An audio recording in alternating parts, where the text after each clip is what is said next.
Saya angkat ini menurut saya menarik karena ini bisa menjadi contoh buat anak-anak muda zaman sekarang. Jadi Valentina ini adalah seorang yang punya tekad yang luar biasa. Dia kuliah dengan biayanya sendiri. Ya, selama kuliah dia hanya dikasih dana 5 juta dari semester pertama sampai semester terakhir ya. Dan saya dengar kamu juga mengendari motor dari Lampung ke Bandung untuk kuliah ya. Ya, pernah untuk mengendarai motor. Jadi saya hanya membawa uang itu kurang lebih hanya 2 juta untuk pergi kuliah, untuk mendaftarkan diri berkuliah. 2 juta Itu cuma. hanya 2 juta. Oh, itu biaya pendidikan berapa itu? Pada saat itu kurang lebih 10 juta. 10 juta. Iya, 10 juta. Setengahnya aja nggak sampai Nggak kamu sampai. dapat. Pesan orang tua juga, orang tua nggak punya biaya. Kalau emang kau mau, ya sudah. Setelah lulus dari Unpad ya, aku boleh tahu IP-nya berapa? 3,79. Oh, 3,9. Halo pemirsa, ketemu lagi bersama saya dalam program Glow in the Dark.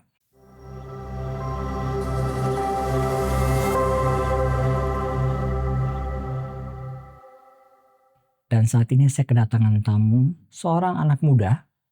Ya, saya angkat ini menurut saya menarik karena ini bisa menjadi contoh buat anak-anak muda zaman sekarang. Ya, karena anak muda zaman sekarang kan kebanyakan bosenan ya. Terus juga anak-anak sekarang itu difasilitasi oleh orang tua sampai akhirnya ya kuliah juga ya gitu-gitu aja ya kan. Nah, oke, langsung aja. Apa kabar Valentina? Ya, puji Tuhan, luar biasa baik. Baik ya. Nama lengkap apa? Valentina Fiftianingrum. Oke. Jadi Valentina ini adalah seorang yang punya tekad yang luar biasa. Dia kuliah dengan biayanya sendiri. Ya, selama kuliah dia hanya dikasih dana 5 juta dari semester pertama sampai semester terakhir ya. Dan saya dengar kamu juga mengendari motor dari Lampung ke Bandung untuk kuliah ya. Ya, pernah untuk mengendarai motor dari Lampung ke Bandung. Lampung ke Bandung ya. Wow, itu luar biasa sih. Nah, bisa cerita kenapa sih akhirnya kamu kuliah di Bandung daripada kenapa kamu nggak kuliah di Lampung aja? Padahal kan kuliah kamu di situ juga kan? Iya, betul. Ya, kenapa? Yang menjadi tekad saya untuk ingin berkuliah di Bandung, yang pertama memang karena bapak saya dulu tuh pingin berkuliah gitu kan di universitas swasta tersebut yang saya kuliah.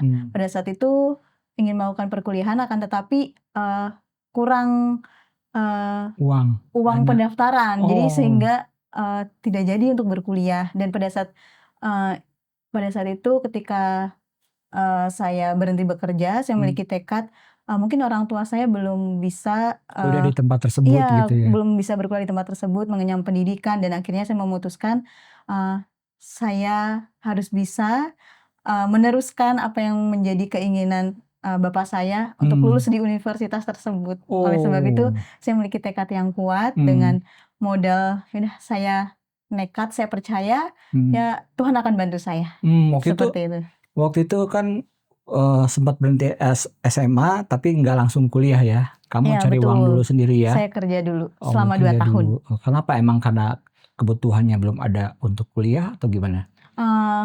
Memang yang pertama kebutuhan untuk kuliah itu belum ada, dan memang waktu itu sebenarnya saya memilih sekolah menengah kejuruan. Menengah kejuruan, dan memang pada saat awal itu rencananya kejuruan apa? Farmasi. Oh, memang farmasi ya. Oke. Iya, betul. Jadi saya memang memilih untuk farmasi. Sebenarnya memang planning awal adalah bekerja seperti itu. Hanya bekerja aja ya setelah SMK ya. Iya, betul. Oke. Jadi belum terpikir untuk kuliah gitu. Jadi akhirnya setelah lulus ujian kompetensi SMK itu dapat panggilan. Jadi sudah, berarti memang planning dari awal adalah bekerja dan dapat panggilan. Oh, dapat panggilan. Jadi setelah selesai SMK melamar pekerjaan, akhirnya dapat pekerjaan, akhirnya kerja. Selama berapa lama itu? 2 tahun. 2 tahun baru kamu lanjut kuliah. Kenapa sampai akhirnya bertindak untuk kuliah gitu? Pada saat bekerja itu saya mikir, pekerjaan saya kok begini aja gitu. Jadi saya ingin mengupgrade diri, terus saya ingin cari pengalaman. Saya mikir, masa saya hanya tinggal di sini aja. Saya ingin mencari pengalaman yang lebih seperti itu. Jadi motivasi yang kuat lah, kayak pertama memang ingin melanjutkan pendidikan karena bapak saya ingin saya dapat meneruskan di sekolah swasta tersebut gitu. Jadi ya saya bertekad kuat. Ya, jadi intinya emang papa tuh dulu pengen sekolah di universitas tersebut, tapi karena biaya pendaftaran nggak cukup, akhirnya nggak bisa sekolah di situ kan. Ya, betul. Dan kamu karena dengar cerita itu, kamu juga termotivasi untuk bapak saya enggak, saya harus bisa ya. Iya betul, Nah, seperti ini itu. luar biasa sih, karena dia ingin meneruskan mimpi dari papanya.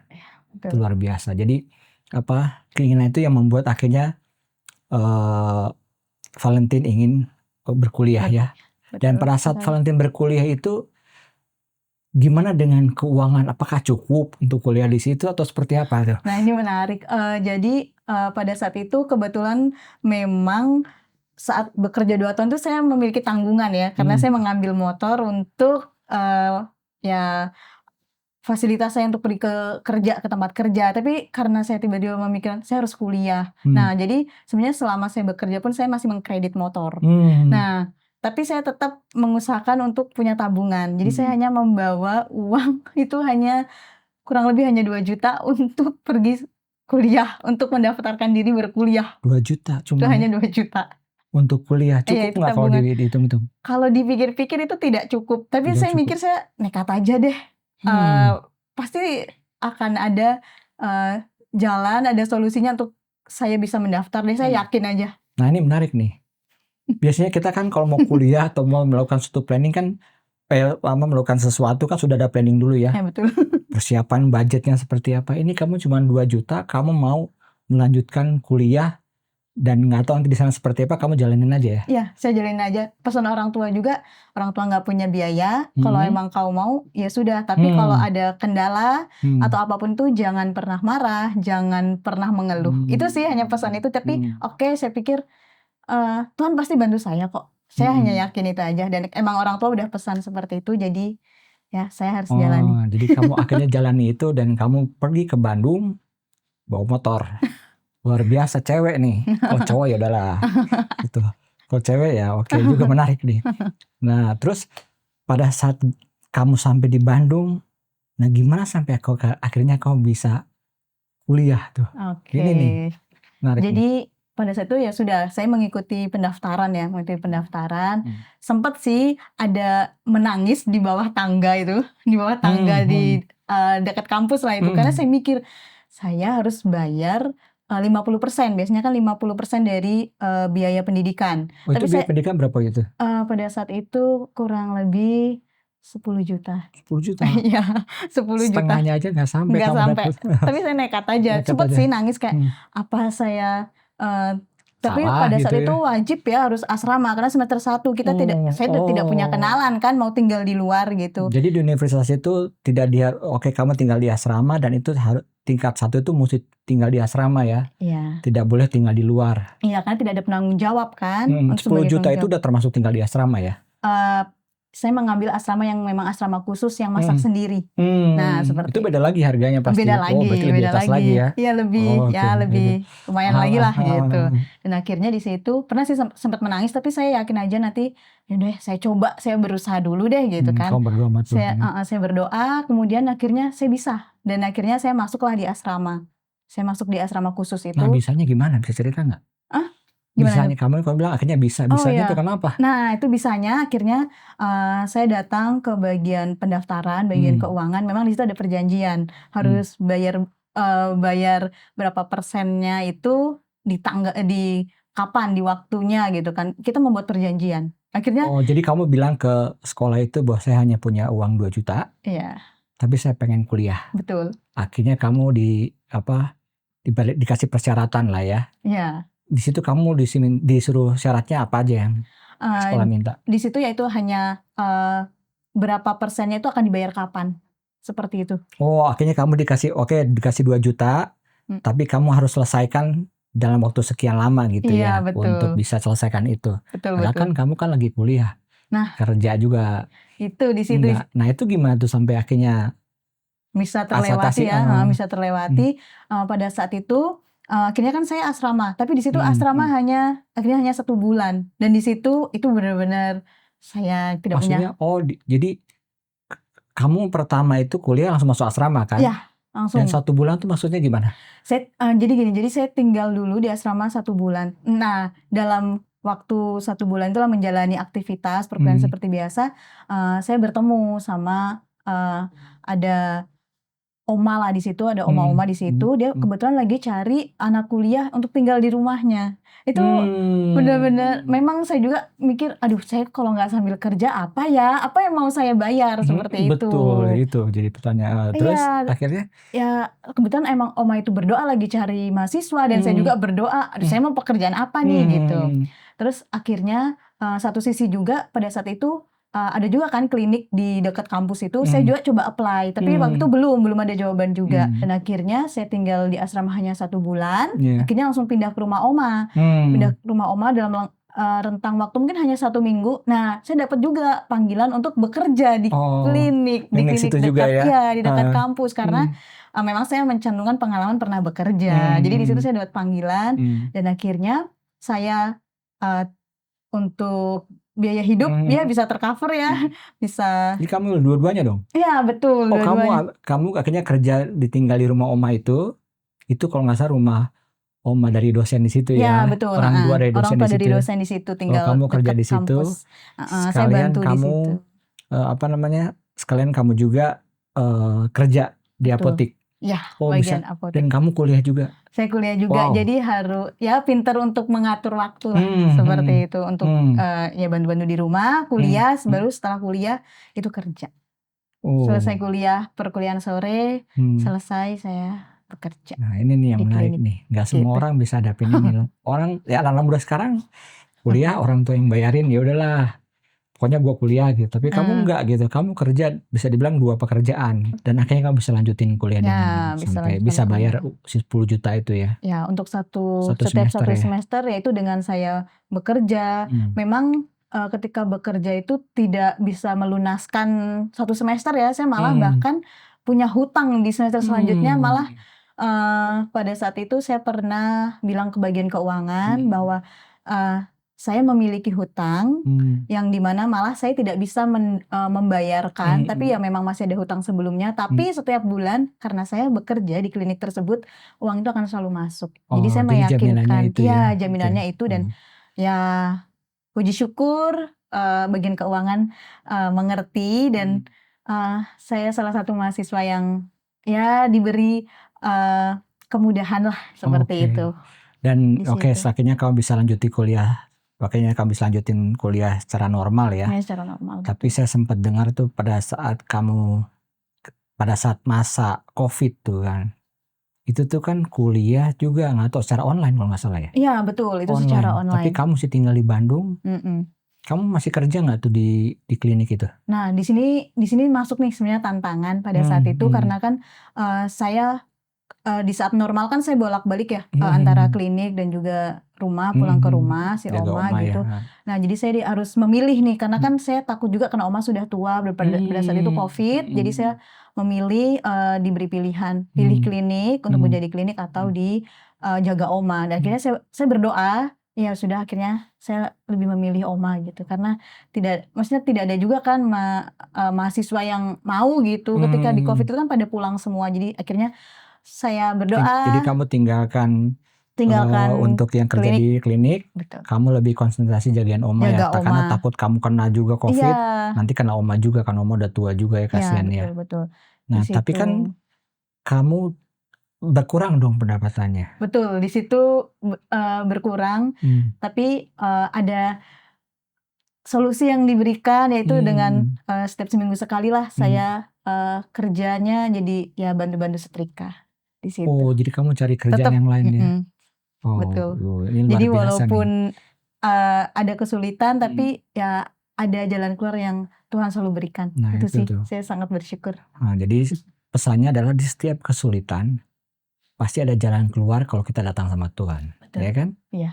Oke. Terus akhirnya kamu berlanjut lagi kuliah sampai selesai COVID dan akhirnya kamu bisa menyelesaikan kuliah ya dengan baik ya. Kira-kira dapat berapa IP-nya waktu itu? Ya syukur dapat 3,83. Wow, luar biasa, lumayan tuh 3,8 lah. Iya. Menarik juga kan, kita waktu kuliah tuh masa dimana kita pengen seneng-seneng gitu kan. Kuliah, pacaran mungkin gitu kan. Atau hobi, gitulah. Iya, iya, iya. Aktivitas kuliah lah.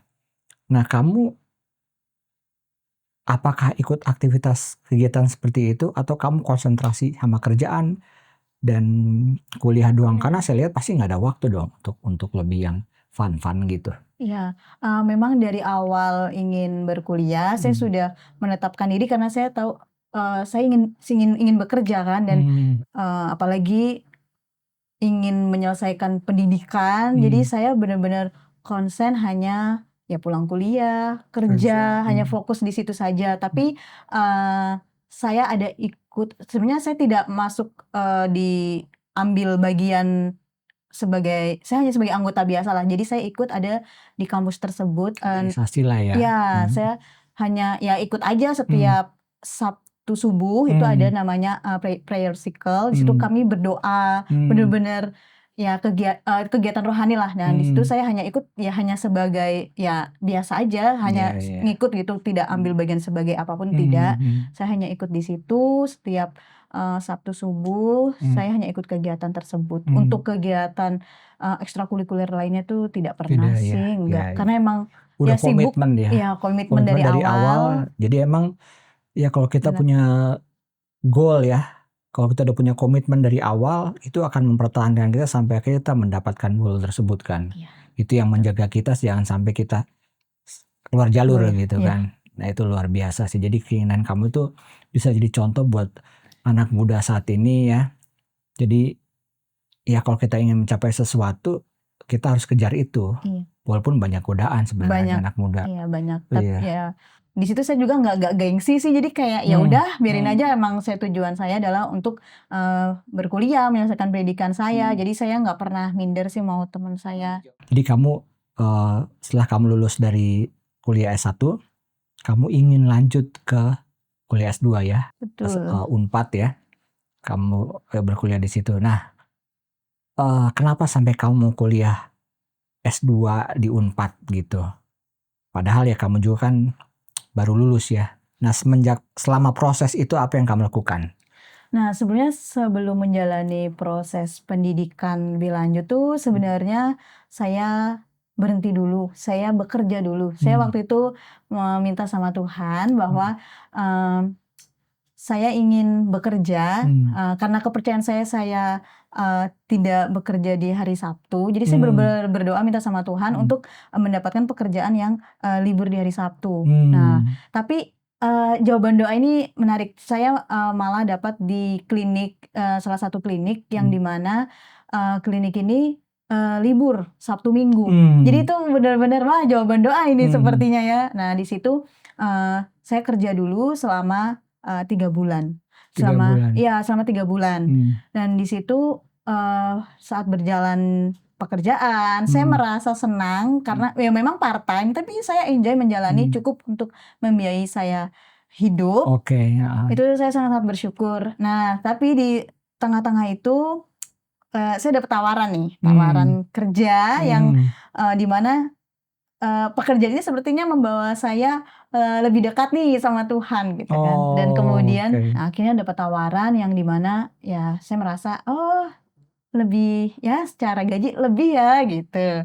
Secara gaji lebih dari yang sebelumnya atau? Lebih dari yang sebelumnya memang. Gitu. Iya, jadi saya jadi kamu ada tawaran berikutnya, kamu mendapatkan pekerjaan yang lebih lagi, dan secara kerohanian juga kamu lebih sebenarnya saya akan lebih dekat kepada Tuhan gitu. Itu intinya ya. Iya. Dan akhirnya setelah saya memutuskan, sebenarnya saya bergumul, tapi saya bawa dalam doa ya, kayak baru nih 3 bulan, ya udahlah tapi nggak apa-apa.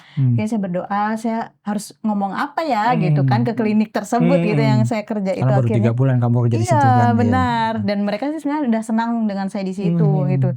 Jadi saya berdoa, kayaknya saya putuskan untuk berhenti. Dan ketika setelah berhenti, saya menunggu nih, karena yang tadi kan seperti saya sudah pasti akan bekerja.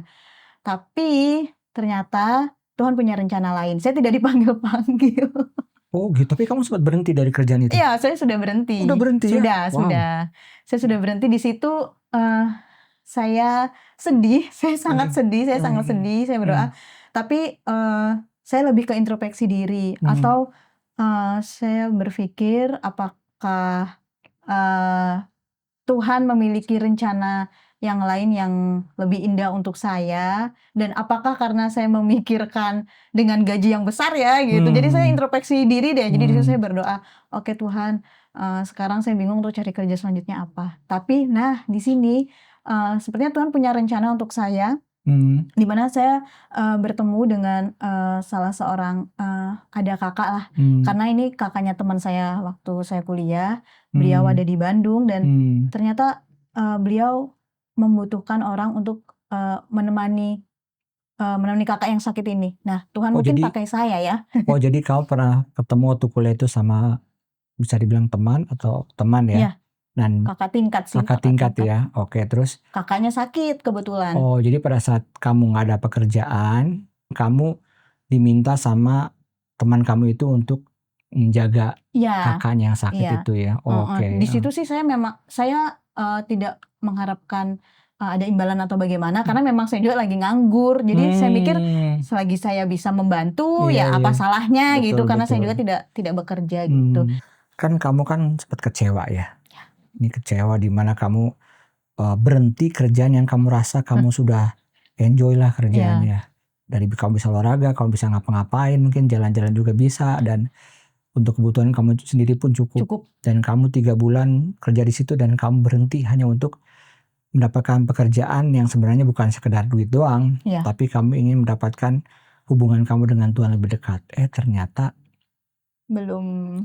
Tuhan nggak kasih jawaban ke situ kan. Kamu kecewa gitu ya? Saya kecewa. Sebenarnya saya sangat kecewa. Saya sempat benar-benar berdoa, saya nangis. Itu kayaknya momen nangis paling benar-benar datang sama Tuhan. Kok gini gitu, kok sakit ya. Padahal kamu pengen dekat sama Tuhan, kok malah nggak diterima. Seperti itu. Nggak diterima gitu.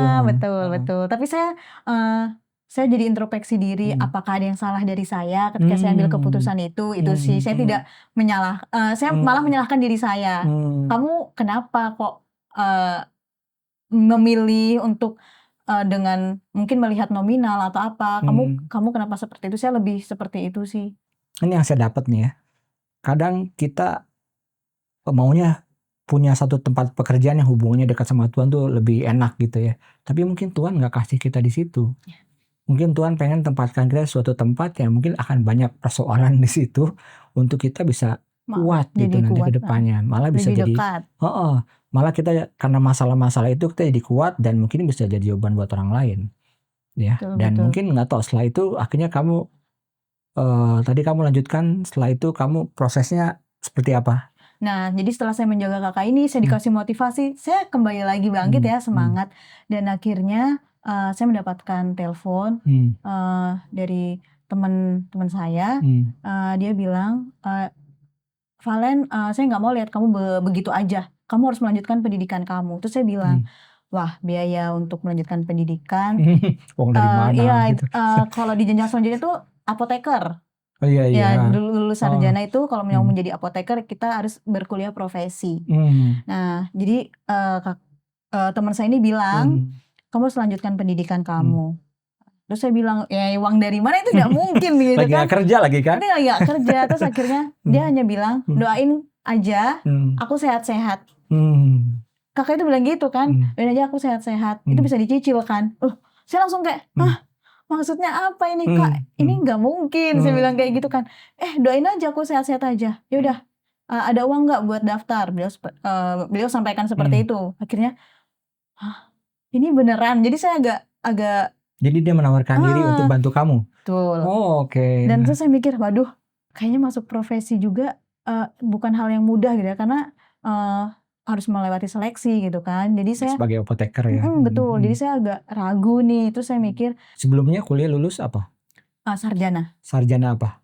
Sarjana farmasi. Farmasi. Oh, itu untuk ambil apoteker mesti ada kelas lagi, pendidikan lagi. 1 tahun. Oke. Akhirnya setahun, ya di situ saya mikir kan agak susah ya masuk. Terus saya sampaikan gimana kalau saya nyoba juga untuk melanjutkan pendidikan magister S2 lah seperti itu. Karena saya takutnya nanti ini nggak masuk di profesi dan ya udah nyoba aja di S2. Saya mikir seperti itu. Oh, jadi kamu jalan dua-dua nih. Nah, melanjutkan profesi apotekernya, pendidikan profesi apoteker sama magister di Unpad ya. Unpad, betul. Jadi saya mencoba dulu nih untuk tes dulu kan, untuk tes. Jadi di bulan Juni 2023 saya tes pertama itu tes profesi apoteker, kemudian di pertengahan bulan saya tes yang S2.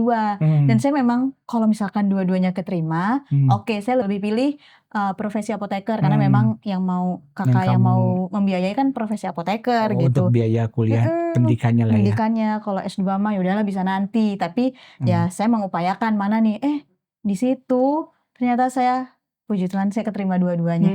Nah di situ saya langsung saya langsung berpikir saya akan menjalani profesi dulu dan saya akan melakukan cuti dulu, penundaan dulu untuk yang di Unpad. Oh bisa ya, jadi setelah kamu ikut tes di Unpad, kamu bisa dapat waktu untuk saya cuti dulu lah, saya tidak langsung ambil sebagai mahasiswa di situ. Dan ya puji syukurnya keterima sih cuti selama 1 tahun atau 2 semester. 2 semester ya, jadi kamu 1 tahun itu konsentrasi ke apoteker aja dulu. Iya benar, saya jalani ke profesi apoteker yang dimana ya udah ada yang bantu saya dan akhirnya ya sudah.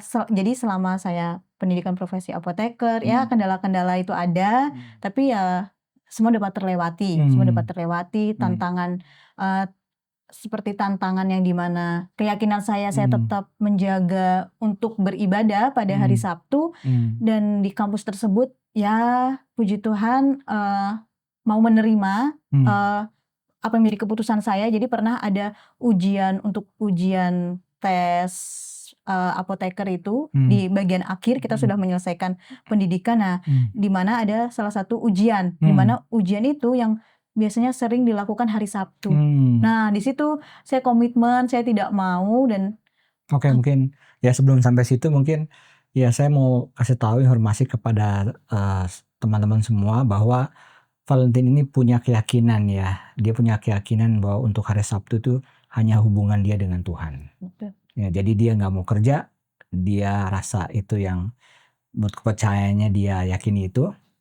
Dan ya kalau kita percaya sama sesuatu yang kita yakin itu untuk membuat kita lebih dekat dengan Tuhan, kenapa enggak ya? Betul. Dan pasti Tuhan kasih jawaban ya. Dan buktinya ya kakinya kamu bisa lewati itu ya. Dan ternyata ujian, kita sebutnya ujian profesinya itu untuk menjadi apoteker itu jatuh di hari Minggu. Jadi saya dapat mengikutinya di hari Minggu. Nah ini tantangan loh. Banyak kan saya lihat ketemu yang punya keyakinan untuk hari Sabtu ya, bisa dibilang sebagai hari Sabat gitu ya. Itu mereka malah gimana nantilah, orang sudah bilang kumahangke gitu. ya, betul, yang penting gue ikut tes dulu lah. Tapi kamu tuh enggak gitu, kamu tuh lebih mengutamakan kamu punya prinsip gitu. Kenapa? Kenapa nggak ikutin nanti tes dulu lah, nanti kan bisa. Iya sih. Saya karena memang saya berketetapan dari S1 ya sebenarnya memilih untuk berkuliah di kuliah yang swasta tadi itu juga karena memang hari Sabtunya memang kita tidak ada perkuliahan. Dan saya menetapkan diri bahwa untuk hari Sabtu saya tetap berpegang untuk lebih memilih hubungan saya dengan Tuhan. Jadi saya yakin dan percaya Tuhan akan pimpin itu. Selama saya berserah, saya yakin dan saya berusaha, saya memberikan yang terbaik selama saya berkuliah, ya Tuhan akan bantu sih. Dengan keyakinan seperti itu, karena Tuhan sudah pimpin selama 3,5 tahun kuliah S1, pekerjaan yang tadi yang saya dapat libur di hari Sabtu dan Minggu, itu Tuhan sudah bantu gitu. Jadi seterusnya saya harus tetap punya keyakinan kuat. Jadi kamu punya keyakinan walaupun kamu sekarang berkuliah profesi pendidikan sebagai apoteker yang bukan di kalangan ini ya yang libur hari Sabtu ya, tapi kamu tetap yakin bahwa ada jalan keluar. Iya, betul. Walaupun emang katanya kan tadi bahwa selalu ujian tuh hanya kan hari Minggu ya. Biasanya selalu di hari Sabtu dan itu dapat di hari Minggu. Iya, hari Minggu. Itu luar biasa. Ya itu sih itu udah dituntun sejauh itu gitu. Jadi emang ini pelajaran penting ya. Kalau kita percaya sama Tuhan, kita nggak boleh ragu-ragu. Betul. Ya kan? Jangan main-main dengan, jangan apa ya, Tuhan ngerti kok gitu ya. Bayangkan kita pikir Tuhan ngerti ini kan pergumulan saya, ya saya lah masih di dunia Tuhan jadi ngerti saya lah gitu. Tapi ini penting nih kalau kita emang pengen berhubungan dengan Tuhan lebih tulus ya, Tuhan pasti akan kasih jalan keluar, karena ya kita hidup untuk apa sih gitu kan. Tuhan punya rencana buat kita yang terbaik. Kalau kita ikutin apa yang Tuhan perintahkan, masa kita mau ditinggalin? Itu prinsip kita kan. Pasti Tuhan nggak akan, walaupun emang pasti ada masalah, nggak mungkin nggak ada masalah ya. Ada persoalan pasti ya. Tapi di situ kita diingatkan untuk kita lebih dekat dengan Tuhan, mungkin berpuasa ya. Ya betul. Berpuasa. Itu sih memang kunci yang juga saya lakukan juga ya, berpuasa. Selama mau lulus S1, berdoa dan berpuasa itu kunci utama. Sama S2 ini juga ya. Sampai detik ini. Oh, itu pelajaran penting buat kita sih. Oke, terus selanjutnya? Jadi selanjutnya setelah yaitu menjalani profesi apoteker dan akhirnya saya kan tadi melakukan cuti di Universitas Pajajaran tadi itu ya. Terus saya melakukan cuti. Kamu akhirnya bisa selesaikan di apoteker itu ya? Iya, saya selesai. Jadi sebelum saya disumpah menjadi seorang apoteker, di situ saya harus nih karena cuti saya sudah berlanjut, sudah akan berakhir. Nah, selama di profesi itu juga saya mengupayakan saya mencari beasiswa karena saya mikir saya udah tunda ini, gimana nih selanjutnya, saya kan belum bekerja. Tapi kamu udah diterima tapi kamu pengen jalur beasiswa lagi dari situ. Jadi saya waktu itu saya coba-coba cari beasiswa gimana gitu. Di Unpad itu ya? Iya, karena saya mikir saya udah mendapatkan berkat yang banyak ya selama S1 saya selesai dengan bantuan orang-orang baik yang menolong saya. Untuk profesi pun Tuhan kasih orang-orang baik juga untuk membantu saya. Saya berpikir bahwa ya udah sekarang saya sudah memiliki ijazah ini, saya harus bekerja. Oke, ini yang sudah saya tunda, saya lanjutkan karena ini adalah pilihan saya tidak mau merepotkan orang. Saya mikir gitu. Akhirnya ya udah. Kamu usaha sendiri. Saya coba cari beasiswa gitu. Dapat nih untuk beasiswanya apa, saya coba apply segala macam. Akhirnya dapatlah sampai di tahap wawancara. Tapi poin saya kurang sedikit lagi untuk mendapatkan beasiswa tersebut gitu. Dengan poin kurang sedikit lah, kurang lebih 16 poin. Dari total itu ya? Dari total keseluruhan yang harus mencapai 1000 gitu ya. 1000 passing grade-nya gitu. Cuma 16 poin doang ya? Iya, tapi saya berpikir sepertinya Tuhan punya rencana lain seperti itu. Ya, jadi dibalik hal-hal yang kita rasa, aduh kita punya keinginan, punya cita-cita tapi kok nggak berhasil, berarti ada cara Tuhan lain mungkin buat kita ya. Karena rasa legowo itulah ya, dan akhirnya pada saat itu sudah batas untuk kita harus daftar ulang nih. Jadi akhirnya saya memutuskan sepertinya saya coba aja deh, entah bagaimana. Nah, pada saat itu waktu saya tidak bekerja segala macam, tapi saya juga bingung sih, kok ada ya cukup di rekening untuk daftar ulang. Saya juga bingung itu uang dari mana. Oh gitu ya. Jadi kamu nggak dapat beasiswa, tapi kamu ambil cara yang lain, yaitu dengan biaya sendiri ya? Ya, biaya sendiri. Dan tapi untuk pendaftaran tuh cukup puluhan. Untuk pendaftaran, nah itu hanya cukup untuk pendaftaran di awal. Jadi semester 1, jadi saya mikir apa ini jalannya ya. Jadi di semester 1 saya daftar ulang. Uangnya hanya cukup buat itu. Dan saya benar-benar saya kembali lagi saya berdoa kayak kalau Tuhan mau ya sudah. Selanjutnya semester 2 pasti Tuhan akan bantu. Tapi benar-benar ya udah hanya menyerahkan seperti itu aja. Tapi ya itu saya bersyukurnya pada saat itu saya masih masih sering ada komunikasi dengan dosen pembimbing waktu S1.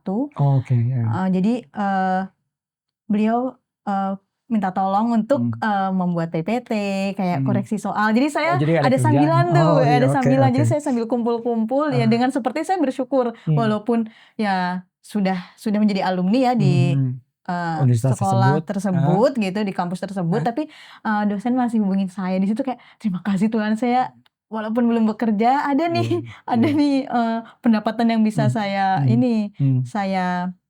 dapatkan gitu. Karena kan waktu sumpah profesi apoteker itu kan saya belum bekerja Itu sebagai kamu seorang S1 di apoteker. UNAI ya? Ya, Di betul. UNAI. Universitas Advent Indonesia sebenarnya. Nah, di situ.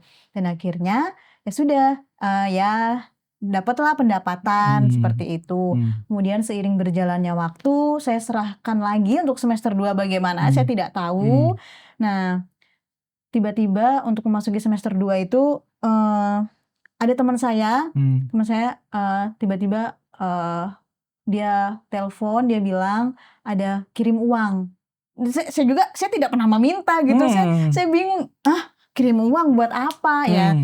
Beliau merasakan ya berbagi berkat lah Emang yang dia siapa orang terima. itu yang tolong kamu itu siapa? Jadi saya kenal sama kakak ini dulu waktu kakak ini ada di Lampung. Kakak ini perawat, waktu itu pernah magang ada di Lampung, dan akhirnya kita berkenalan baik. Kemudian waktu sebelum dia juga pergi ke Amerika waktu itu setelah menikah, sebelum pergi beliau datang, beliau main ke Bandung nih, kami bertemu. Akhirnya ya udah kita menjalani komunikasi baik ya. Jadi sudah seperti saudara ya. Jadi gitu. Seperti itu hanya berawal dari ya keakraban kami ketemu di Lampung seperti itu. Jadi ya beliau tiba-tiba bantu, beliau kirim uang, dan uang itu ternyata jumlahnya cukup untuk mendaftar semester 2. Jadi saya kayak, jadi semester 1 kamu cukup, dananya segitu, sesuai yang kebutuhan saya, Tuhan berikan sesuai kebutuhan. Semester 2 juga begitu ya? Wow. Sesuai dengan kebutuhan. Jadi di situ saya langsung, ini serius saya akan lanjut di semester 2 gitu. Karena tadinya kayak ya udahlah, kalau enggak semester 1 aja. Ya udah kayak udah hopeless, kayak ya udah cukup semester 1 aja biar tahu rasanya. Tadinya seperti itu. Tapi ya itu selalu ada harapan, dan akhirnya saya bilang mujizat lah ya. Betul. Dan akhirnya saya bisa mendaftar. Itu udah memasuki semester 2, dan di situ kan setelah melewati semester 1, di situ kan saya sudah sumpah apoteker. Dan akhirnya ya itulah saya mendapatkan pekerjaan sebagai apoteker pendamping. Nah, disitulah sedikit demi sedikit saya memiliki pendapatan. Nah, memasuki di semester 2 kan itu kan masih baru untuk pekerjaan itu. Semester 2 saya bisa mendaftar, dan akhirnya saya dapat pekerjaan juga saat menjalani pendidikan magister. Jadi ya saya sangat-sangat bersyukur sekali untuk berkat itu. Akhirnya kamu bisa selesaikan sampai semester berapa tuh? Itu semester 2. Nah, di semester 2 tuh pergumulan. Ini sudah mulai pengerjaan tesis ya. Apalagi saya mengambil di bidang teknologi farmasi. Jadi kan saya harus nge-lab. Saya benar-benar tidak terpikir bahwa melakukan lab itu tuh biayanya lumayan gitu. Biayanya lumayan, dan saya tidak pernah terpikir, saya tidak punya tabungan karena asal tekad saja gitu. Kan dari pertama kuliah pun tekad semua. Dengan duit juga nggak ada, bisa dibilang cukupnya doang tuh. Ya. Nah, di situ akhirnya pembimbing saya membantu saya. Akhirnya ayo Valen buat proposal, kita masukin rencana tesis untuk biaya nge-lab lah gitu segala macam. Di situ ya udah saya mengupayakan, saya kerjakan, dan saya sangat bersyukur ya Tuhan kasih perantara-perantara orang baik lah ya melalui kakak-kakak yang saya kenal dan juga dosen pembimbing saya gitu. Akhirnya saat pengumuman, jawaban doa kembali karena saya serahkan, puji Tuhan lolos, saya punya pendanaan untuk riset saya oleh pemerintah itu dapat. Dan akhirnya di semester 3 saya dapat menyelesaikan semua runtutan dari tesis saya, baik dari seminar proposal sampai seminar hasil dan seminar sidang komprehensif itu dapat terselesaikan dalam waktu 3 semester untuk menjalani magister. Jadi selama kuliah magister itu bisa dibilang kendala untuk sampai kamu stop itu nggak ada ya? Ya. Semua berjalan dengan baik. Untuk hari peribadatan saya pun secara kerohanian kamu pun prinsip kamu untuk tidak melakukan kegiatan di hari Sabtu pun kamu jalanin, dan akhirnya kamu selesai tepat waktu gitu kan, bisa dibilang kan. Betul sekali. Waktu, dan itu luar biasa sih. Karena kita sebagai, apalagi orang kita yang tinggal di kota besar ya, tantangan besar loh mengenai hari Sabtu itu. Ya. Banyak yang ya nantilah sekali nggak apa-apa gitu ya. Ya kadang kita juga ya ini bukan program ini kan nggak hanya buat satu agama ya. Tapi program yang kita buat ini, Glow in the Dark ini dibuat untuk kita semua yang agama manapun. Kalau kita yakin sama Tuhan, ya Tuhan nggak akan ninggalin kita lah, ya kan? Betul.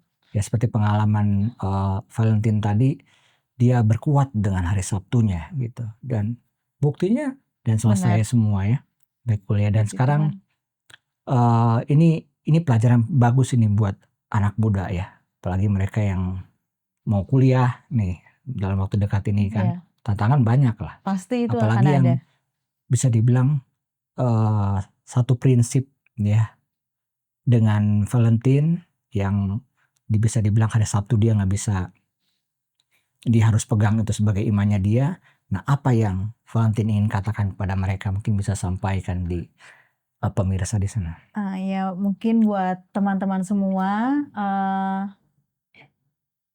saya memberikan kekuatan, apapun yang menjadi mimpi kalian, apabila bergantung sama Tuhan, jangan pernah takut, jangan pernah khawatir.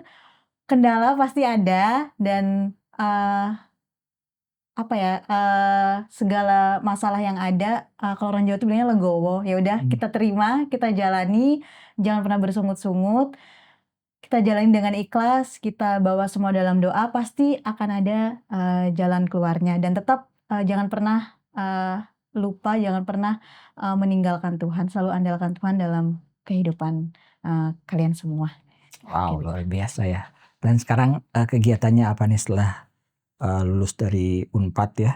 Aku boleh tahu IP-nya berapa? 3,79. Oh, 3,79. Luar biasa ya. Jadi kamu kerja sambil kuliah, lihat nih. Dia kerja sambil kuliah, bayar kuliah pas-pasan. Tapi hasilnya juga luar biasa loh, bukan main-main ya. Puji Tuhan. Iya. 3,7 berapa? 3,79. 3,8 lah ya. Hampir. Kalau Indonesia kan biasanya membulatin aja gitu. 3,8. Jadi ya bersyukur ini jalan Tuhan luar biasa buat Valentine, dan ini juga buat anak muda saat ini. Ini pelajaran yang berharga. Ya selama kita pegang Tuhan ya. Yang diutamakan Tuhan lebih dahulu, maka semua akan berjalan dengan baik ya. Pasti ada masalah, nggak mungkin nggak ada masalah. Selama kita hidup di dunia ini pasti masalah ada aja ya. Ada. Pasti. Sekarang gimana kita mau bergantung sama Tuhan atau pakai cara kita sendiri? Kalau saya sih kebanyakan pakai cara saya sendiri dan selalu gagal gitu. Tapi ya Tuhan baik ya. Betul. Tuhan bawa saya lagi, Tuhan bentuk saya lagi gitu dengan masalah-masalah lalu, ya akhirnya sampai saya bisa kerjakan podcast ini ya tujuannya untuk menginspirasi. Betul. Para audiens di situ gitu yang bisa akhirnya terbuka. Ya inilah karena berkat Tuhan ya. Apapun agama kita ya. Selama kita ngandalin Tuhan, Tuhan pasti akan bantu. Iya. Oke. Thank you untuk Valentine sudah kasih testimoninya.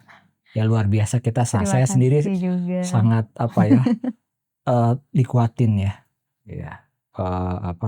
Kalau jalan dengan Tuhan tuh sesuatu yang gak mungkin jadi mungkin. Gitu ya. Betul.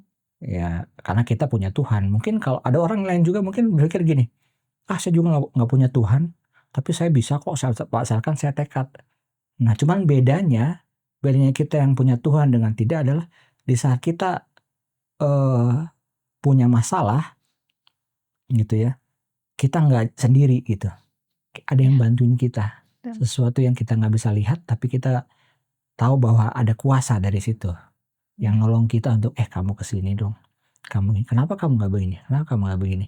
Jadi kita pun nggak stres banget gitu. Jadi kita pun merasa legowo, tadi dibilang legowo itu yang kita rasa peace. Ya udahlah, Tuhan ini yang saya bisa bikin. Akhirnya ya udah Tuhan bantu kita kan. Ya jadi itu semoga program ini bisa menguatkan kita semua ya. Dan mungkin ada lagi yang disampaikan Valentine. Ada? Apa ya yang mau disampaikan? Jadi pokoknya kedepannya sekarang gimana nih? Kedepannya sih untuk saat ini karena sedang ada project yang harus saya jalani, saya akan menjalani project yang saya sedang diberikan tanggung jawab sama dosen, sama kemarin sempat sih Kalau sudah berhenti kuliah tapi kamu dikasih project juga ya? project betul. Oh, Dikasih luar biasa. kesempatan Iya. dari dosen yang berbeda sih. Nah, tapi kemarin juga nggak lama dari itu dari pembimbing saya yang waktu saya S2 ini juga memberikan project lagi juga gitu. Tapi itu nanti projectnya nanti di sekitar bulan 7, kalaupun itu projectnya dapat diterima, yang mungkin itu saya jalani sama untuk selama ini sih saya sedang menunggu juga karena kemarin waktu selesai sidang nyoba apply beasiswa juga gitu. Mumpung ada kesempatan, mumpung ada kesempatan jadi dicoba dulu. Wow, Dicoba kita dulu doakan kalau supaya Tuhan. Kan udah punya pengalaman nih dari S1 S2 kan. Iya. Pasti saya yakin S3 juga nanti udah mulai lebih mudah hadapinya lah dibanding yang sebelum-sebelumnya kan udah punya pengalaman kan. Karena yakin aja Tuhan udah tolong kok dalam waktu-waktu lalu dan Tuhan akan tolong juga di waktu sekarang. Oke, ya kita doakan ya supaya dia berhasil. Oke, thank you Valentine atas kesaksiannya. Ya, sampai jumpa pemirsa. Bye.